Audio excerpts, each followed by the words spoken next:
নমস্কার বন্ধুরা, সবাই কেমন আছো? আজ শ্রীকৃষ্ণের জন্মদিন উপলক্ষে জন্মাষ্টমী পালন করা হয়, তাই আমি আমার শ্বশুরবাড়ি এসেছি। দেখো আমার কৃষ্ণ কত সুন্দরভাবে সেজে বসে আছে। একটু আমার কৃষ্ণকে নিয়ে আমি রিল করে নিলাম। এই কৃষ্ণটা আমার শ্বশুর মশাই আমাকে পুরী থেকে এনে দিয়েছিল। দেখো কত সুন্দর আমার কৃষ্ণের রূপ। আজকের দিনে আমরা অনেক রকম খাবার বানিয়ে কৃষ্ণকে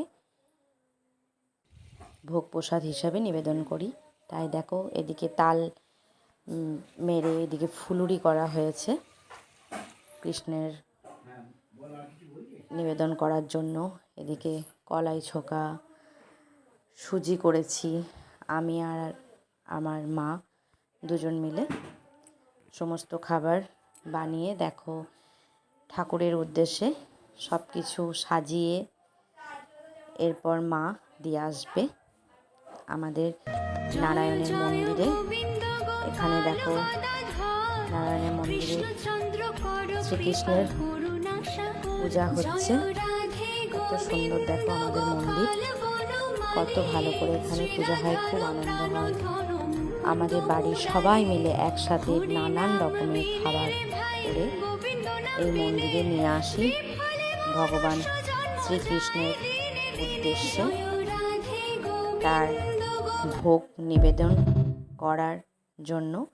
সবাই যার যেমন আয়োজন করেছে সবাই বাড়ি থেকে নিয়ে এসে আমাদের নারায়ণ মন্দিরে পুজো হয়।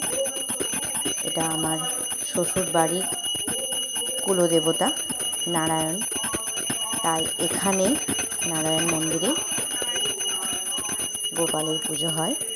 বাড়িতেও পুজো হয়েছে, বাড়িতেও নানা রকম সাজিয়ে আমরা শ্রীকৃষ্ণের পূজা করেছি। আর নারায়ণ মন্দিরে সব রকম দিয়ে সবাই মিলে পুজো করে খুব আনন্দ করি, খুব ভালো লাগে। তোমাদের কেমন লাগছে এই আমাদের নারায়ণ মন্দির, আমার গোপালকে কমেন্টে জানাবে অবশ্যই। তোমাদের কার কার জন্মাষ্টমীতে কী কী খাবার হলো কমেন্টের মাধ্যমে জানাবে। ভালো থেকো, শুভরাত্রি।